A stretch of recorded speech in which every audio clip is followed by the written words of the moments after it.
సంగారెడ్డి జిల్లా అమీన్పూర్‌లో ముగ్గురు పిల్లలను తల్లి చంపిన ఘటనలో సంచలన విషయాలు వెలుగులోకి వచ్చాయి. వివాహేతర సంబంధం కారణంగా పిల్లల్ని తల్లి చంపాలని ప్లాన్ చేసినట్టుగా తేలింది. అయితే పెరుగన్నంలో విషం కలిపి పిల్లలు ముగ్గురిని చంపేసినట్టు మొదట భావించినా, ఆ తర్వాత పోస్ట్ మార్టం రిపోర్ట్‌లో మాత్రం ఇంకా అనేక షాకింగ్ విషయాలు బయటకు వచ్చాయి. పిల్లలు విషాహారం, ఫుడ్ పాయిజనింగ్ వల్ల చనిపోలేదు అని గాంధీ ఆసుపత్రి వైద్యులు తేల్చారు. అంటే ఊపిరి ఆడకుండా చేయడం వల్లే పిల్లలు ముగ్గురు చనిపోయినట్టుగా వైద్యులు చెప్పుకొచ్చారు. ఇంతకీ అమీన్పూర్‌లోని రాఘవేంద్ర కాలనీలో నివాసం ఉండే రజిత అలియాస్ లావణ్య తన ముగ్గురు పిల్లల్ని ఎందుకు చంపాల్సి వచ్చింది అంటే తన ప్రియుడి కోసం. ఇటీవల 10th క్లాస్ విద్యార్థుల గెట్ టుగెదర్‌లో తన 10th క్లాస్‌మేట్ అయిన శివతో మళ్ళీ పరిచయం ఏర్పడింది రజితకి. ఆ పరిచయం కాస్త ప్రేమగా మారింది. ఫోన్ కాల్స్, చాటింగ్ ఇవన్నీ కూడా ఎక్కడికో వెళ్ళిపోయాయి. అయితే శివకి వివాహం కాలేదు.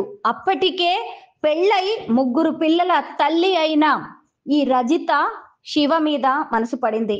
ఇద్దరు ఒకరినొకరు ఇష్టపడ్డారు. అయితే నీ ముగ్గురు పిల్లల్ని, నీ భర్తని వదిలేసి వస్తే నేను నిన్ను పెళ్లి చేసుకుంటానని శివ చెప్పడంతో తన ముగ్గురు పిల్లల్ని చంపేయాలని రజిత ప్లాన్ చేసింది.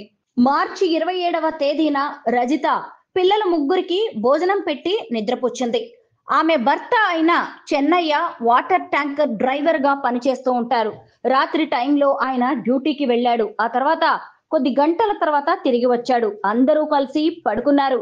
కానీ అకస్మాత్తుగా రజిత నిద్ర లేచి తనకి కడుపులో నొప్పిగా ఉందంటూ మెలికలు తిరగడం మొదలుపెట్టింది. దీంతో ఫుడ్ పాయిజనింగ్ అయిపోయిందేమోనని ఆమెను ఆసుపత్రికి తీసుకువెళ్ళాడు చెన్నయ్య.